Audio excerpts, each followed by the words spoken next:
Hello and welcome to a discussion on China and their business culture. This is an assignment for Managerial Communications at Wayne State College. I'd like to start by introducing myself. I'm Stephen Carlson. I'm a physician assistant. I've been a physician assistant for about 7 years, and I work here in Norfolk, Nebraska. I have 5 children with my wife, Karen. I was originally from Hawaii and then kind of tripped around a bit there. Spent my last 12 years before moving to Nebraska and Texas, and I've been in Nebraska for about a year and a half. Why did I choose China? I chose China because growing up in Hawaii, I loved the culture, loved the people, really felt like it was something that I wanted to be a part of. Always kind of felt like that culture, that people would have been where I would have rather grown up, if you know what I mean. So discussing doing business in China. Some of the topics we have here: facts, history, Gwangi, traditions, business practices, verbal and nonverbal communication, and some of the economic influences both China has on the world and the world has on China. Some of the really cool facts about China is that it's one of the oldest known continuous civilizations. It's been around for over 4,000 years. Its capital is Beijing, has a population of about 11.1 million in Beijing, which is 11 times more than I had in San Antonio. Its current government is a communist government. And the whole population of the country is about 1.37 billion. That's a lot of people. So when we talk about history of business in China, a lot of their person-to-person relationships are all based on things that Confucius created about 2,500 years ago. Hasn't changed. The way they look at relationships between people has been about the same over these last 2,500 years. Very interesting. The basis of that is benevolence. Benevolence, when I looked it up on dictionary.com, is the desire to do good to others or for others, goodwill, charitableness, an act of kindness. So the way I kind of read about it is that they believe in that the goodness of man or the kinship of man, and they want to see this fraternal organization or fraternal relationship that all the people have with each other. That's kind of that benevolence concept, is that we're all kind of in this together. There's a common good or a common desire to do things. So China had a really closed cultural structure for a long time before, in their economic structure before coming to their modern day. About the early 1980s, late 1970s, they decided to open up their government, open up their business, open up their borders to allow people from foreign countries to come in and do investment, to create businesses, to create jobs. A lot of that was because they weren't having the opportunities to thrive. Technology wasn't thriving. The country itself was stagnating for a long time until they opened up those borders and allowed other companies to come in and do business. Their market is kind of a free market mixed in with communism. Communism is kind of the opposite of free market if you think of it in your head. However, what they've kind of done is they created a system where people can create businesses, do things. They just make it really, really hard for them to do it. And so that communist free market environment, pretty funny. That, like I said, it causes problems with business growth. And so companies have issues with being able to expand, getting stuff that they need, getting permits, all the several levels of bureaucracy. If you've ever dealt with bureaucracy before, you know that it has to do with wanting to get something done, but can't because you have 10 steps to get there. Fill out this form, but you have to have this stamp, and it has to be dated by this and before this time, and then his brother has to know about it. And, there's this whole thing with a bureaucratic process. I spent 17 years in the military, and I can tell you I've used and have been abused by bureaucracy through most of my career. And dealing with the system is very, very difficult. So one of the essential things to being successful in business in China is knowing how to navigate that system. So knowing what to do, what to say, when to say it, how to say it, all that kind of stuff is really important and something that you need to take seriously to get it right. So Chinese growth in the country has been mostly related to their manufacturing sector.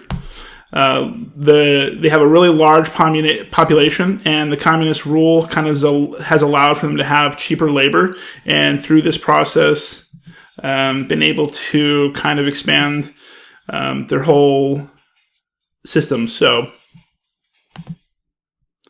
They have a lot of access to natural resources, both in their own country and globally. If you kind of heard in the news a lot, China's had a lot of contact with Africa, a lot of investment in Africa, a lot of growth of the Chinese government's influence in Africa.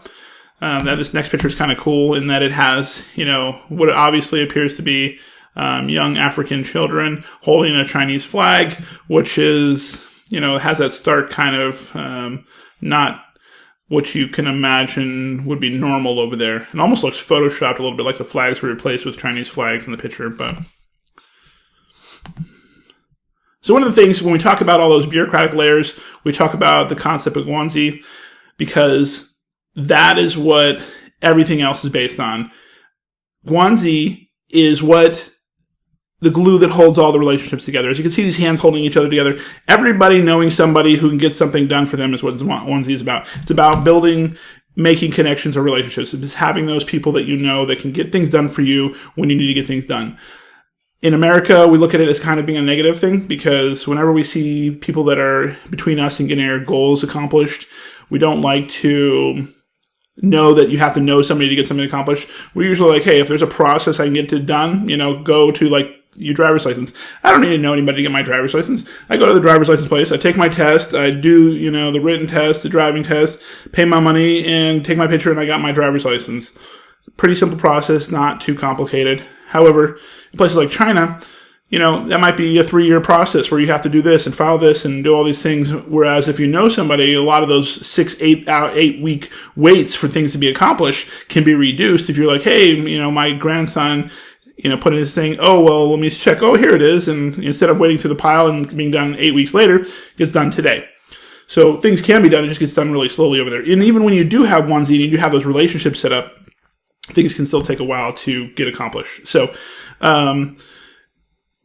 Chinese people, because of the communist rule, because they've always had kind of this control of their environment, it's really easy for them to make friends because they don't have that idea in their head that they already have privacy, that there's something that they want to keep from people because they've just never had anything to keep from people. So it's interesting to look at it differently.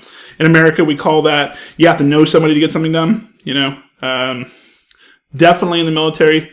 When I was deployed in Afghanistan, a lot of times getting stuff accomplished, getting gear, getting a better housing, getting better food was all about knowing somebody. So I could be like, hey, PFC Snuffy, can I have, some extra MREs, the spaghetti version? So everybody can get MREs, but to get the nice ones, knowing somebody so they'll go through it and make that extra step for you was a huge deal. So one big point that American business people don't really get about the Chinese is that we tend to want to separate our business relationships from our personal relationships, whereas Chinese like to see them kind of intermingled. That's what Gwangi is really about, is those personal relationships that are created out of our business relationships.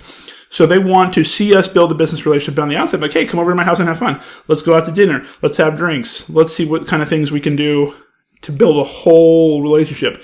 It's not about that separation between business and personal relationships, which is a really essential part of Chinese business transactions. We cannot forget that, or otherwise we fail them. So some of the traditions I want to talk about just in general about China, not necessarily related strictly to business, but one of their largest festivals, I did some looking into this, was pretty cool, was a spring festival where it marks the Lunar New Year.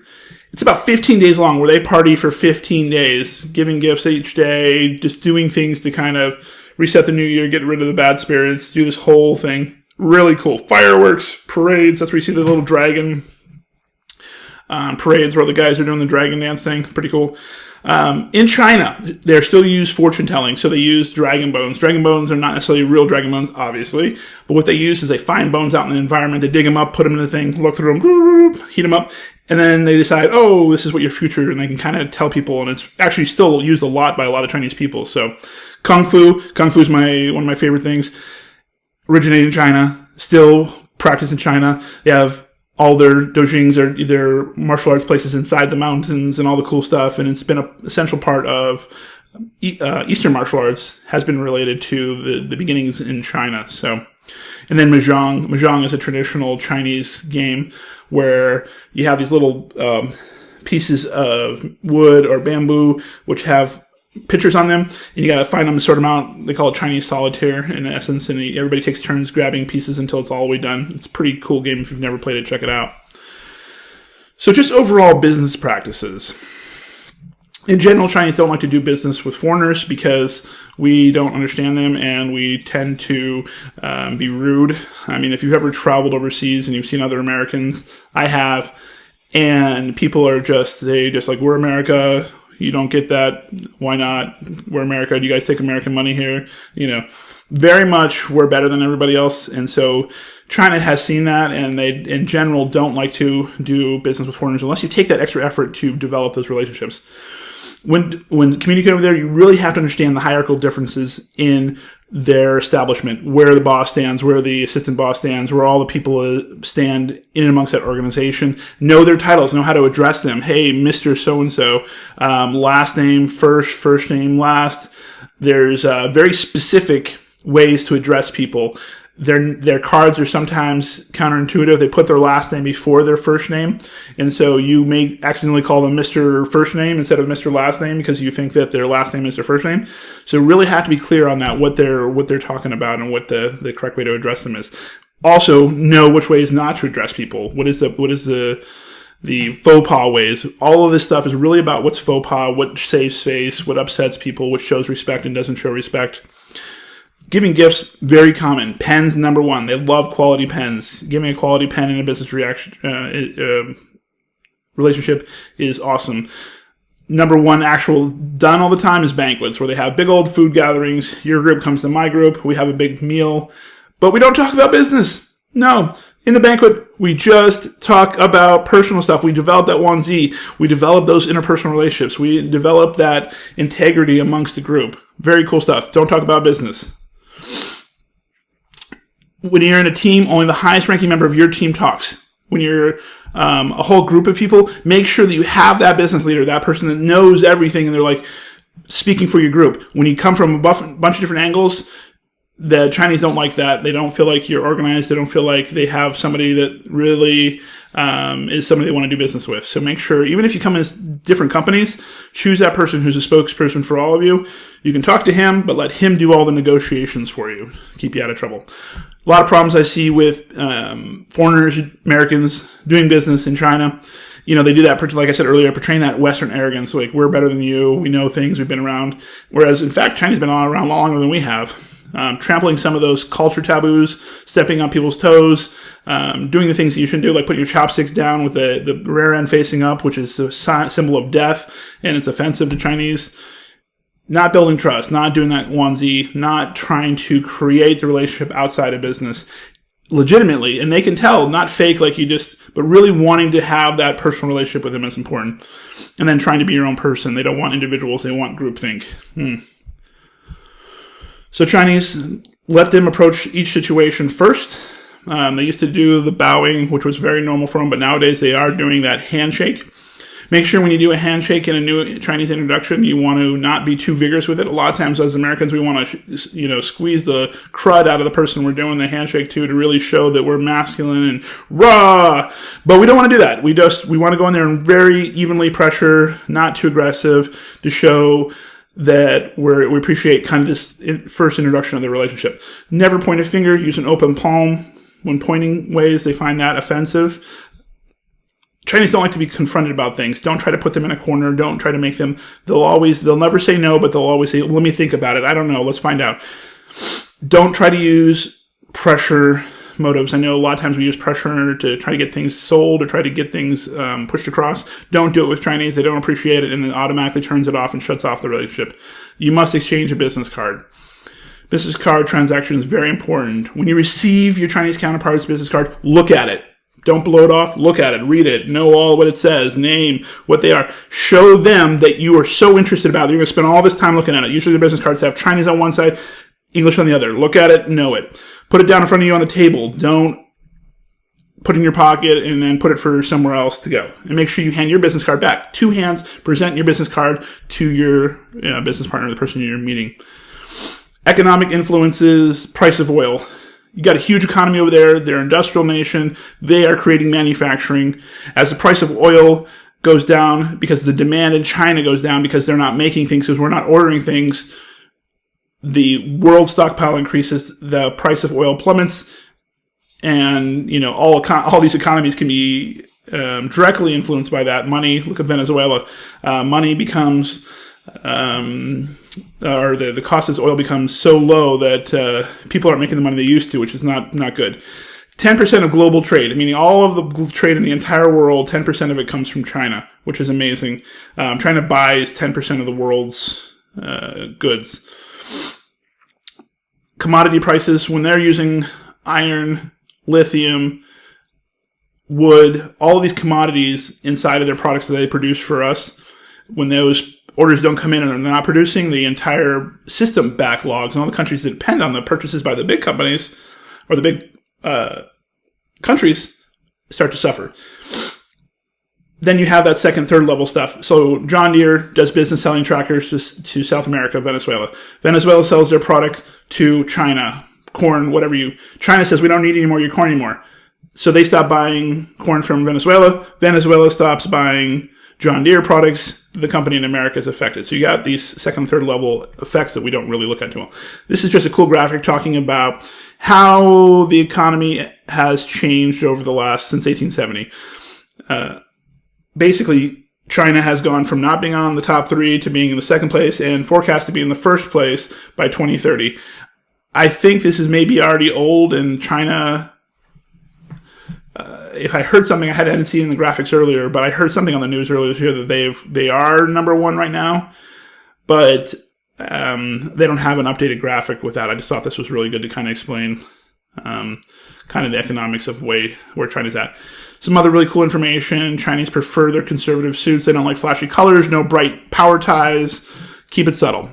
High heels for women. Okay. I don't, however all that works. They say that it's part of a natural part of that.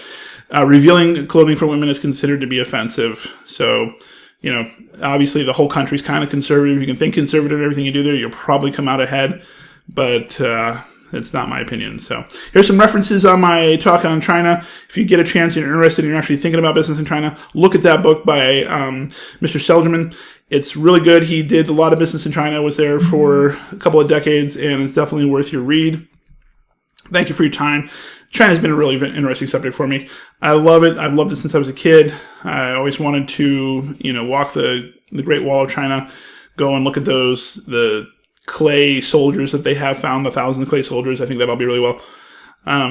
There's lots of nuances with your relationships with China. I think if you have good integrity, you have attention to detail, you care, and you go into every relationship with the most amount of manners possible, you can win out most of the time. There are those things you have to know, like the way the names work, the business card tradition, things like that. Things you have to know ahead of time. But overall, it's a pretty simple thing. So thanks for your time.